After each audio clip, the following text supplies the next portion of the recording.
This is Copper 90, and these are 10 of the Premier League's greatest wingers. Ryan Giggs. A wing wizard with a chest hairier than Harambe's, Ryan Giggs' spindly legs span Premier League defences into purgatory for 23 years. Giggs scored on his debut against the noisy neighbours Manchester City as a 17-year-old, way back in May 1991. Giggsy went on to smash records at United. He played a record 952 times for the club, notched in 21 consecutive seasons, and won 13 league titles. The Welshman assisted a record 271 goals in the Premier League, making the Mesut Ozil "How may I assist you" call centre memes look like a hoax.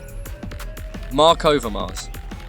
After signing Marc Overmars for Arsenal in June 1997, Arsene Wenger claimed he had bought the Dutchman to help his team play more expansive football and to improve upon their cautious and stuttering home form of the previous year. With blistering pace, sometimes breathtaking deftness of touch, and a penchant for popping up with a goal when it mattered most, the archetypal winger did just that, reinventing counter-attacking football in front of an Arsenal crowd keen for glory. The former Ajax man helped Arsenal to the double within his first season, and to the Charity Shield the following year.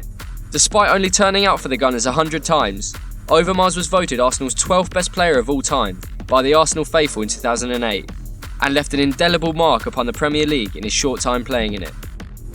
Eden Hazard. Let's all pretend for a second that Eden Hazard didn't follow up his Player of the Year winning 2015 with a stinking season under Jose Mourinho, in which the Portuguese curmudgeon had the cheek to try and get him to do horrible things like track back, and even tackle sometimes.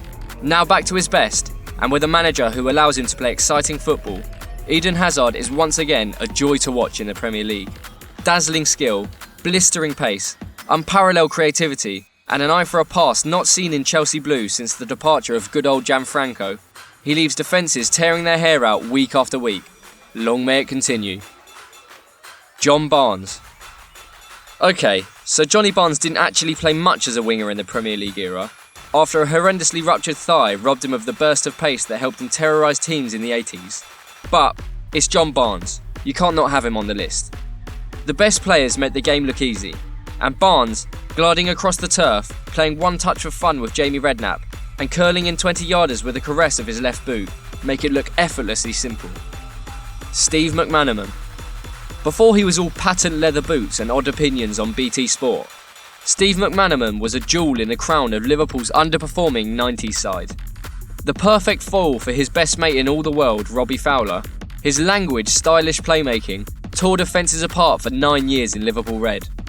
Whilst trophies were few and far between in Macca's time at Anfield, he did enough to capture the attention of Real Madrid, and in 1999 joined the Spanish outfit to help them to 2 La Ligas and 2 Champions League titles. He returned to England to see out his career at Manchester City, but never shone as bright as he did in those 9 years when he had been the closest thing to God. Gareth Bale. Cast your minds back a few years, before world record moves, Herculean international performances, and Champions League winning goals, to when Gareth Bale was a jobbing left-back who couldn't really get into the Spurs side, and when he did, they got stuffed. It's remarkable, really, how far Gareth has come since he eviscerated Inter Milan's Maicon at the San Siro, en route to a hat-trick that essentially set the template for the player he is now. Surely the most powerful runner in the world, his left foot remains a hammer, he's better in the air than most strikers, and his final season for Spurs, when he scored 26 goals and won both Player of the Year gongs, is probably second only to Ronaldo in 2007-2008 in terms of individual performance by a wide man. Robert Pires. Robert Pires spent 6 years at Arsenal doing class things. Like a ballroom dancing, suit-wearing ghost, Pires would glide through centre-backs, jive past full-backs, and quick-step his way through heel-snapping midfields. His classy midfield play was coupled with a penchant for scoring goals in and around the box, and he notched 84 goals in 189 league appearances at the Gunners. His partner on the not-so-sticky Arsenal dance floor was Freddie Ljungberg, with the two often switching wings, linking up, and generally having fun at the opposition's expense together. Pires won 3 FA Cups and the league title twice at Arsenal, including the invincible side of 2003-04. Cristiano Ronaldo. CR7 became the most expensive teenager in English football when Sir Alex Ferguson brought him to Old Trafford from Sporting Lisbon for £12.24 million in 2003. He had blonde highlights and tan skin and the flirtatious wink of the lead singer from an X Factor boy band. Georgie Best described his debut in a 4-0 win over Portsmouth as undoubtedly the most exciting debut he'd ever seen, and even Roy Keane spent celebrations kissing him. Ronaldo then spent the next 6 seasons at United picking up trophies and making defences weep week in, week out.